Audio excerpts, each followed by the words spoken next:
निसर्गाची किमया भारीच आहे. तो कायम तुम्हाला आनंदी जीवन जगण्यास भाग पाडतो. आज सुद्धा अशाच एका वृक्षराजीने नटलेल्या आणि सुंदरतेची उधळण केलेल्या ठिकाणी आपण जाणार आहोत.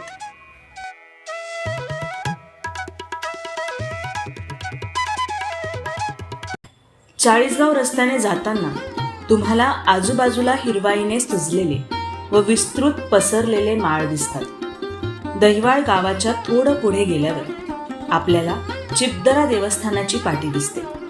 डावीकडे एका रस्त्याने वळून आपल्याला पुढे चिपदरा देवस्थानाकडे जाता येते.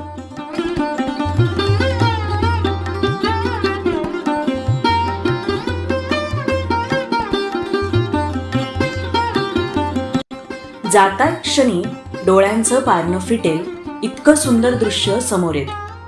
समोर छोटीशी हिरवीगार टेकडी आहे, तर समोर छोटासा नितळ पाण्याचा तलाव. सारं काही मनमोहकच.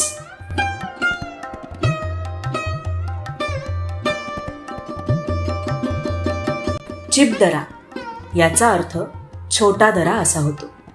दरा हा अहिराणी शब्द खोऱ्यासाठी वापरला जातो.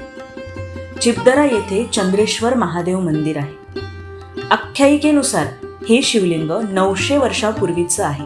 तसेच काही जाणकारांच्या मते हे मंदिर पांडवकालीन आहे. देव मंदिर चिपदरा हे एक पुरातन स्थान आहे. कोणाला म्हणजे अंदाजे सांगायचं तर 800 वर्षापूर्वीचं हे स्थान आहे. कोणी पांडवकालीन हे शिवलिंग असं आहे, पांडवकालीन शिवलिंग आहे असं सांगतात जे जुने लोक आहेत.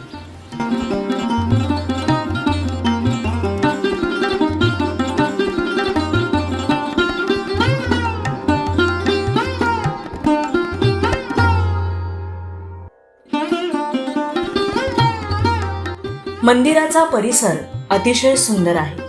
टेकडीच्या थोडं वर गेल्यावर श्री महंत मोहनदास महाराज यांचं मंदिर आहे.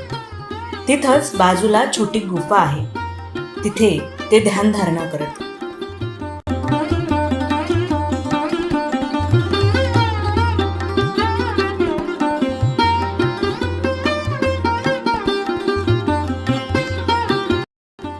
असं सांगतात की स्वातंत्र्यपूर्व काळात चिपदऱ्याचं मोठं योगदान आहे. ब्रिटिश काळात याच ठिकाणी स्वातंत्र्य सैनिकांच्या गुप्त बैठका सुद्धा होत.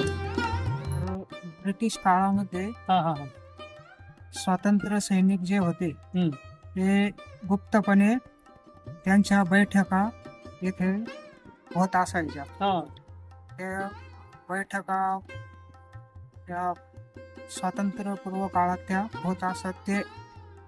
ते एक स्वातंत्र्य चळवळीचं जे मुख्य ठिकाण त्यात या स्थानाचा सुद्धा उल्लेख करावा लागेल. असं एक हे स्थान आहे. आपल्या जवळच असे सुंदर ठिकाणं आहे. तिथे आपण नक्की गेलं पाहिजे. त्यांचा विकास संवर्धन करणं आपलं कर्तव्य आहे. आपणही नक्की या ठिकाणी येऊन या सुंदर क्षेत्राला भेट द्यावी. आणि हो, शेवटी आपल्यापासून इथे कुठलं प्रदूषण होणार नाही याची काळजी घ्या. बाकी निसर्ग सुंदर आहे. त्याचं रूप जितकं डोळ्यात सामावून घ्याल तितकं कमी आहे.